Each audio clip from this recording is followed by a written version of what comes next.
Hey, it's Bruins Benders Bar Down live right here at Lops Brewing in Woonsocket, Rhode Island. And it's brought to you by Inside the Rink on the Inside the Rink YouTube page, sponsored by Lops Brewing, a brewery and tasting room in downtown Woonsocket, Rhode Island, specializing in small batch ales and lagers, including the new Bar Down New England IPA, which we are drinking right now. Maddie and Smitty are here with you. And it's excellent beer. It's delicious. It's citrusy. It's hazy. It's everything you'd want in an IPA, isn't it? Yeah, I'm going to drink some more of it now. Yeah, it's fun. Yeah, it's good. Keep drinking it. I will say I can only have one during the show. I'll have to go up and go to the bathroom every time. And we don't have any commercials here tonight, so that's a problem. But tonight we are at Lops Brewing in Woonsocket, Rhode Island, for a Bruins watch party a bit later on, 7 o'clock tonight. Bruins Canadians getting after it again. There's a great atmosphere here. There's food truck, 1-2 tacos. Yeah, 1-2 tacos and more. How about this? A flight of tacos. Sounds great. Isn't that the best idea you've ever heard in your life? I mean, to go along with the flight of beers, you can get right here at Lops Brewing. Yeah, a whole flight of them. Flight of beers. You can get large flights, small flights, all different kind of flights. They have 7 different beers on tap and a seltzer. So come on down, enjoy the festivities, and get after it. And we appreciate Lops Brewing for being in collaboration with this new beer, Bar Down New England IPA. And it's delicious. And we'll talk a little bit of Bruins now before the game. Here's the cans. How about this? Black cans with the yellow tops to them. This is kind of a limited edition. So these are mine. Yeah, these are ours. Yeah, you can't really see. Yeah, sorry. But these are ours. And the labeling, and you can see the Bruins Benders behind that, and right in front of my face. Somewhere. There they are. Yes, there they are. Right up. And Connor, our producer, is right on top of it. So thanks so much for that. But 4-packs. 16-ounce 4-packs right here. We'll be getting a couple of them as well. So, but hey, some Bruins news today. It wasn't great. Milan Lucic arrested early Saturday morning for a domestic disturbance of some sort, domestic incident. He was arrested. He will be arraigned on Monday. Not a great situation for the Bruins. The Bruins did say that they take everything very seriously in this regard, and the organization is aware they won't be making any comments anytime soon, or any more comments. So I guess your thoughts on Lucic. This is his second kind of incident. He had one back in 2011 as well. Was brought in with veteran leadership, obviously a fan favorite. A lot of talk on Twitter and on X and on social media about Lucic. Obviously, he's a polarizing kind of fan favorite player, but this is not good for this team. No, he's going to take an indefinite leave of absence while they sort everything out. But he, when the facts come out, and we have to make sure the facts come out and don't, jump to conclusions on what happened. But he was arrested, so there was some kind of a situation. But you need to make sure that a guy that's a domestic abuser and possibly a 2-time domestic abuser, you don't want that guy as part of your team. So if the facts come out and that's what they are, then you have to cut this guy loose. I mean, it's kind of like the Mitchell Miller thing. Like, there's no place for that on this team with this culture, and there's no place for it really in hockey. I mean, and it seems like the domestic abuse stuff kind of takes a back seat as far as like discipline from the league and how the league feels about it compared to like a gambling situation. Mm-hmm. It is different. It is a little different, but as you said, we're going to wait for the facts to come out. Raymond is on Monday and see what happens there. But at the time being, it's not a great situation. It's a distraction for a team that's 12-1-2. It's something that's also, the team had an issue with Mitchell Miller, as you said. So that's another sort of mark against it. I'm sure they'll take this very seriously, not only because of the situation, but also because of the Mitchell Miller backlash that they received as well. So this is, again, like you said, a culture thing and something that the organization needs to take seriously. And we'll see how it all plays out and see when the facts come out and what exactly happened with Lucic. But he is on a leave of absence. He has been out with an ankle injury for a while. And just last week people have reported that he would be having an extended stay because his ankle wasn't really responding. So he has been out. He does make salary cap hit of $1 million. We don't know, of course, what would happen with the contract, what type of status they would give him, what type of relief they might get cap-wise if anything were to happen. But we'll see how it all plays out.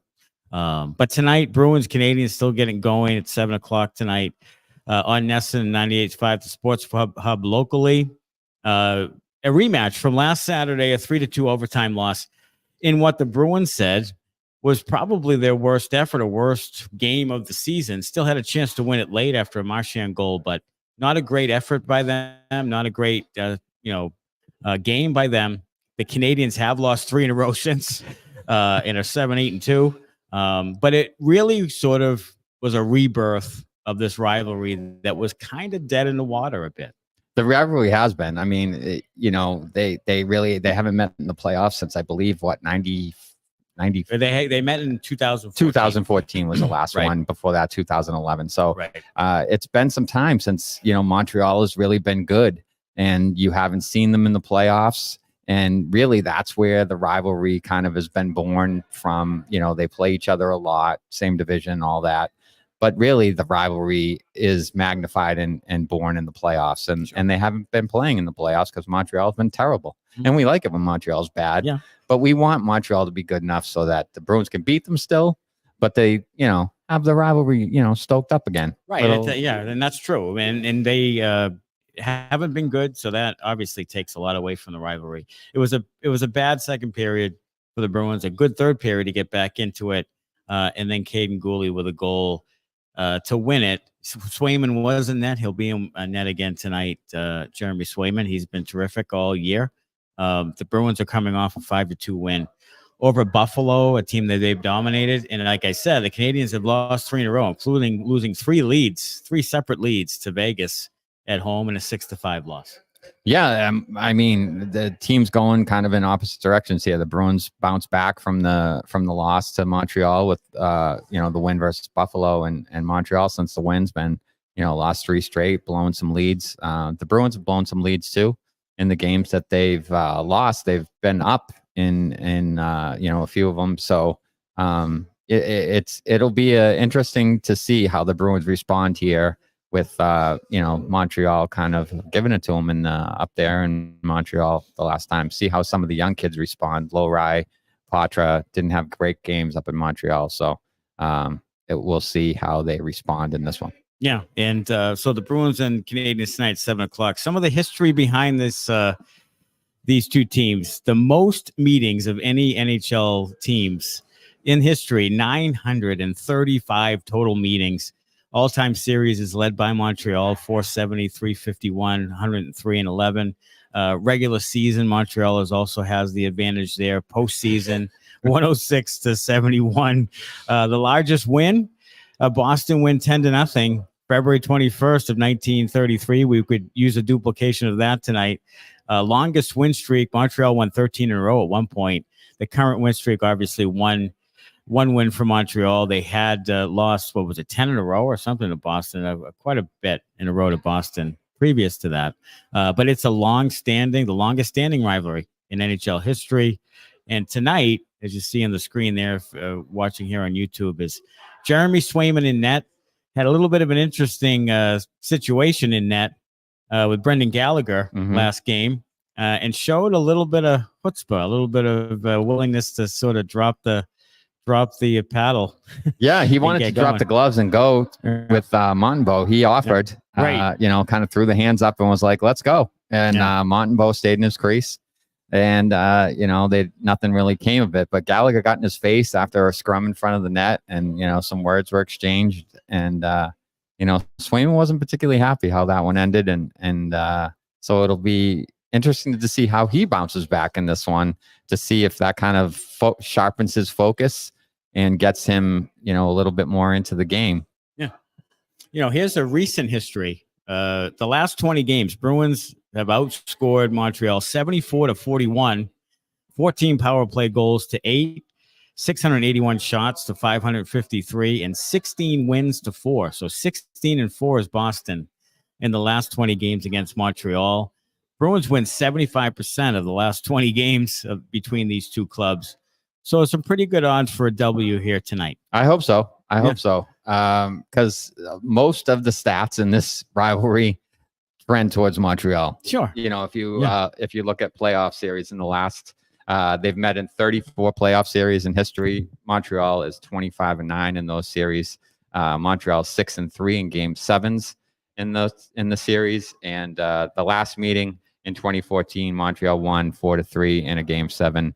The last series the Bruins won was 2011 when they won 4-3, and Horton had the game winner on that epic cup run by the Bruins. Yeah, and that was 2014 where the Bruins had a 3-1 series lead, and lost the series to Montreal in 2014.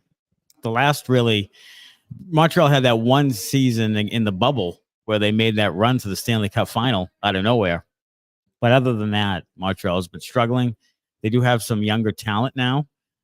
They're certainly better than they have been the last couple of years, but still looking to rebuild. And Cole Caulfield's a good player, a good young player, and they have some high picks that Slafkovsky is not really shown much to them as a high draft pick, as number one overall. Yeah, they right? traded for Newhook. Max Suzuki is pretty good. Yeah, I think Aber Xcash got hurt in one of their recent games there, so he probably won't be there on the back end. But some decent young talent with Montreal, but the goaltending hurts them. It hasn't been strong since Carey Price kind of had to hang it up through injury. I mean, I guess he's not officially retired, but he hasn't played in a bit. Right. So there's some problems there with their roster. I think they have some forwards that are pretty good, but their defense overall not great. They do have Lane Hudson out of BU, who looks like a steal with the second round pick a few years ago, who's been outstanding for the BU Terriers. This is his second season with BU, and he'll probably turn pro after this year. Yeah. So they have some help on the horizon, but it's just not here yet. No, it isn't. And so tonight, Bruins Montreal, 7:00 as we get started. Best memories of the rivalry. Best memories for you. Best memories for me. So I'll go. One of my favorites was in February of 2011. The Bruins win 8-6. But there was a huge scrum started by Brad Marchand who checked someone in on an icing, which is a no-no. And teed off a scrum that ended up with Carey Price and Tim Thomas fighting each other. In that, there were 182 penalty minutes in that game. Krejci fought Benoit Pouliot, and Johnny Boychuk fought Roman Hamrlik in that one. Nathan Horton had 5 points, a goal, and 4 assists in that one, and Ryder ended up with the game winner. But that was an unbelievable game. It was kind of back and forth. Bruins go up 3-2. Montreal ties at 3-3. The Bruins score a couple to go up 5-3. Montreal makes it 5-4. So it was kind of a really fun back and forth game with a lot of hitting, a lot of intensity. And that was just one that sticks out to me especially because of the goalie fight. But yeah, that's a fight. David Krejci and Benoit balls that I didn't think would happen.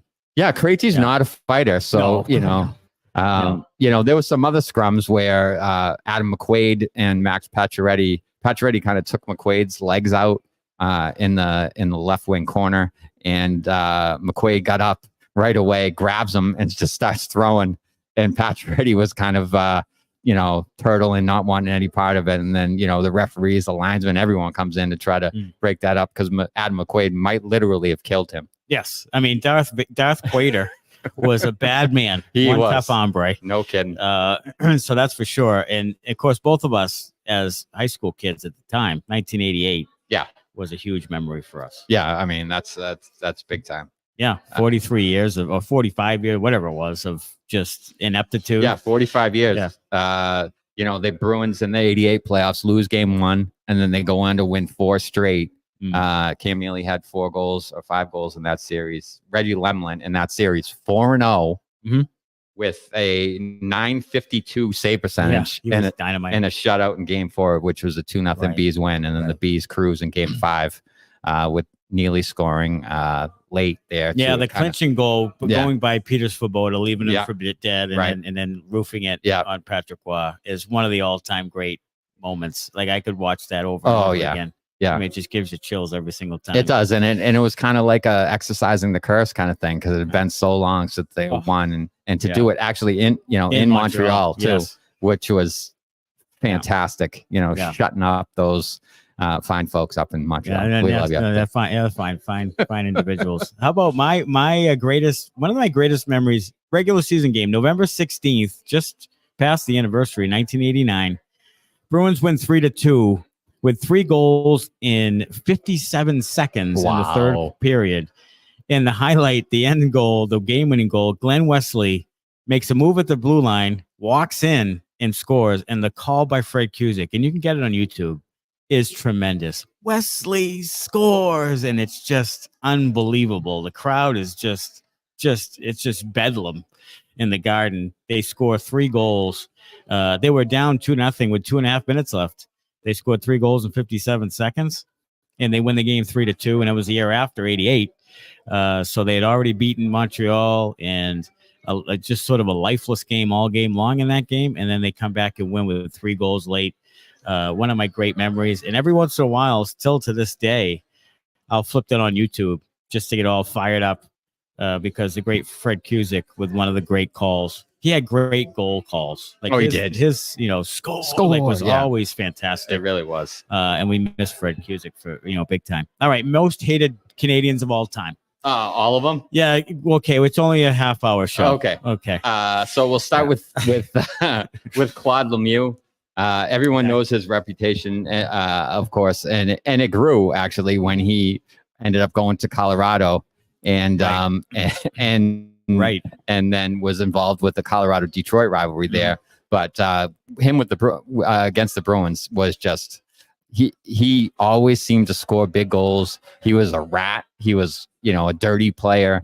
Everything you hated about a Montreal Canadian, he did everything that you hated, that you didn't like. But then he would score and beat you, which infuriated me as a youth. My mother once, I was watching a Bruins Canadians game as like a 10 or a 12-year-old, and screaming at the TV on the couch at the top of my lungs. And my mother came downstairs and was like, "If you can't stop yelling at the television, I'm going to turn the TV off." Wow. But that's what the Montreal Canadiens do to you. They get you going. And for years, they would bait the Bruins in the penalties. Oh, absolutely. And the Bruins would take the penalties. Take the bait every time. It happened over and over and over again. And Lemieux was up there on the cast of characters, Shane Corson, guys that would just do that over and over again. So I'm with you on Lemieux. Lemieux was just, with every team he played, was just a playoff performer, to his credit. Sure. He'd always come out of the woodwork after a, blah regular season. He was just built for playoff postseason. For sure. And then, of course, PK Subban. The president of the Montreal Diving Club. I mean, if there wasn't a bigger guy with more talent, and then just fell down at like you could blow on him, he would fall over, right? Or dive, or grab onto someone and like pull them down with him. Like, he had all the tricks. He knew all the tricks and got away with it a lot of the time. But was he talented? And he used to infuriate me, because he would goad someone into a penalty or dive and get a penalty call, and then he'd score on the motherfucking power play every time. And it would be he was at a point in his career, every time the puck went back to him at the point, I thought it was going in. Yeah. Like, his shot was sensational, and he was just so super talented. He seemed to hit a cliff pretty quickly in his career, but when he was offensively like at his best, he was just so good. He fell out of favor up there for some reason. They had some kind of a dispute, like he was giving money to a children's hospital or something, and like fell out of favor somehow over that. Right. I'm not sure how that happens. Then he got traded, and after he was traded, he was never the same. No, because it's one of those things where you're playing Montreal in front of those fans.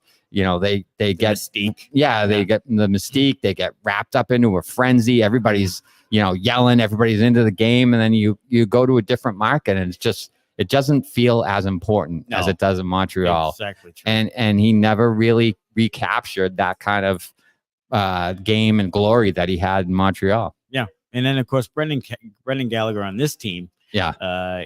Marchand's buddy.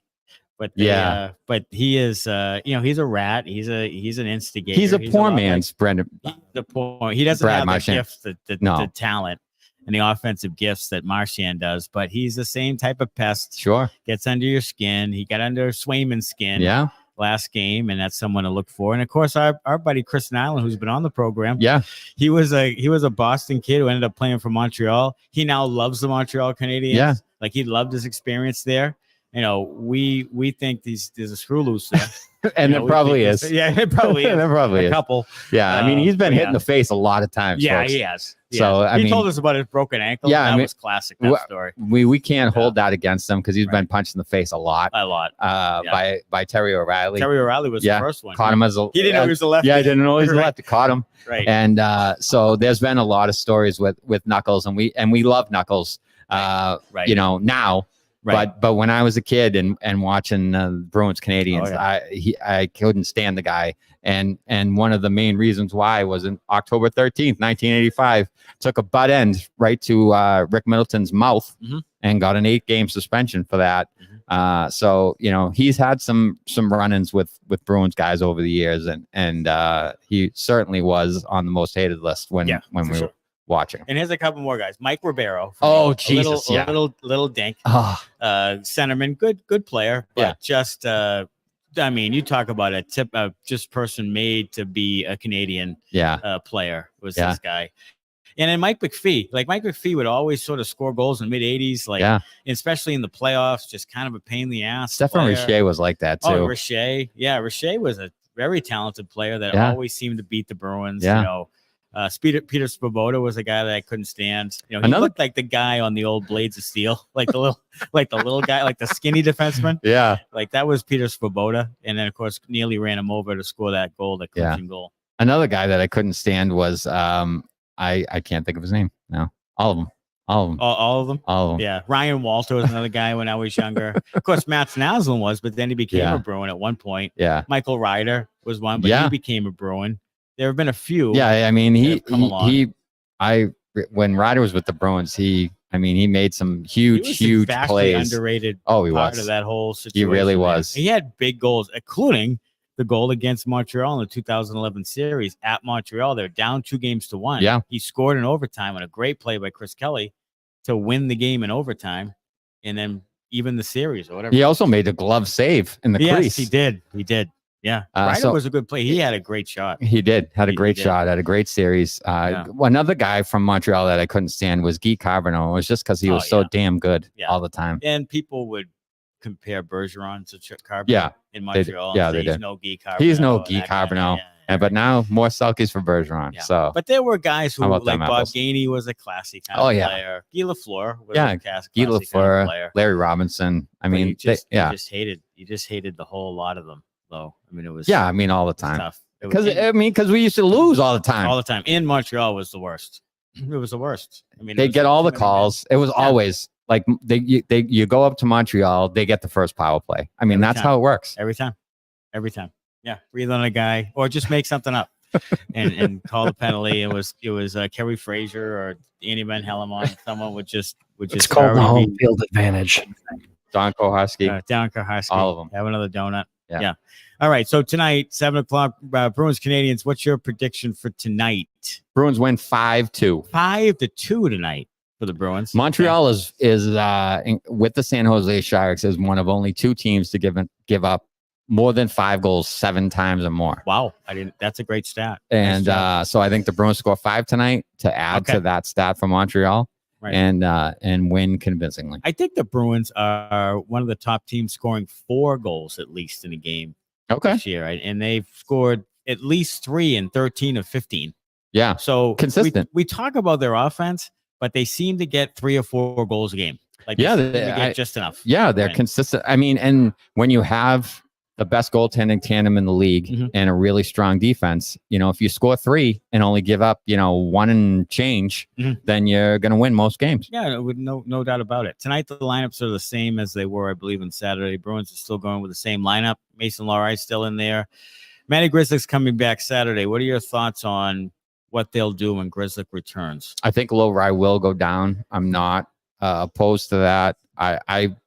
My plan was for him to stay and gain experience at the NHL level. But if they're not going to trade a guy like Forward or Grizzly, then Lowry needs to go down and play big minutes in Providence, play in all situations. He just needs to clean up some things in his defensive game. He's really good in transition. He's really good in the offensive zone for the most part. Sometimes he makes some, kind of rookie mistakes. He got caught trying to stay in at the blue line on a pinch and gave up a goal late against Dallas, where that was kind of a bad play in that situation with the Bruins up a goal. Right. So he's got some things experience-wise and positionally, defensively, that he still needs to kind of figure out. But I love his game, and I think he's going to be a mainstay on the defense for a long, long time. Yeah, and I do too. And I think that tonight, my prediction, I like the Bruins 4-3, and I think Jake DeBrusk gets a goal tonight. You said that, yeah, and you're anti-Jake DeBrusk. I think they're not anti. I'm not anti-Jake. You're all you are against Jake. I am against. Well, I just have a really hard time with Jake because I think that there's a couple of factors in there. One being that the centerman losing Bergeron was kind of a thing, and now he hasn't scored a bunch. He has one goal. It's in his head. He's talked about it. So I'm just hoping that Jake gets off the schneid tonight, and I think he will tonight. We need Jake to get some chances because he was talking about it, and he was saying how he wasn't really getting chances. And that's, for a forward, the death knell. Like you can't be a forward and be like, oh, I'm not getting any chances. Like he's not getting any chances because he's not in the right place at the right time, or he's not forechecking hard enough. There's certain things that he needs to do, skating being A1A, to get in on the forecheck and create turnovers for the other team and turn that into offense. Right. And that's when he's at his best. And when he's not skating hard and forechecking hard, the rest of his game kind of falters. And he's on power play 2. He's not on power play 1. That's also a factor. Yeah. He likes to be up in the power play 1 group and so forth. So, but we'll see what happens tonight. But that'll do it for us here at Lops Brewing. Bar Down New England IPA is the beer of choice. It is in collaboration with the Bruins Benders podcast and the folks at Lops Brewing here in Woonsocket. If you're ever in the area, come around. You can go to lopsbrewing.com and order online as well. If you're close by and can pick it up. Great merchandise as well at lopsbrewing.com. And we will be back at it on Wednesday night for a new episode after the Bruins take on, I believe, the Florida Panthers on Wednesday. We'll be back at it for a new episode of the Bruins Benders podcast. Then for now, thanks so much and go Bruins. Thanks a lot. Bye-bye.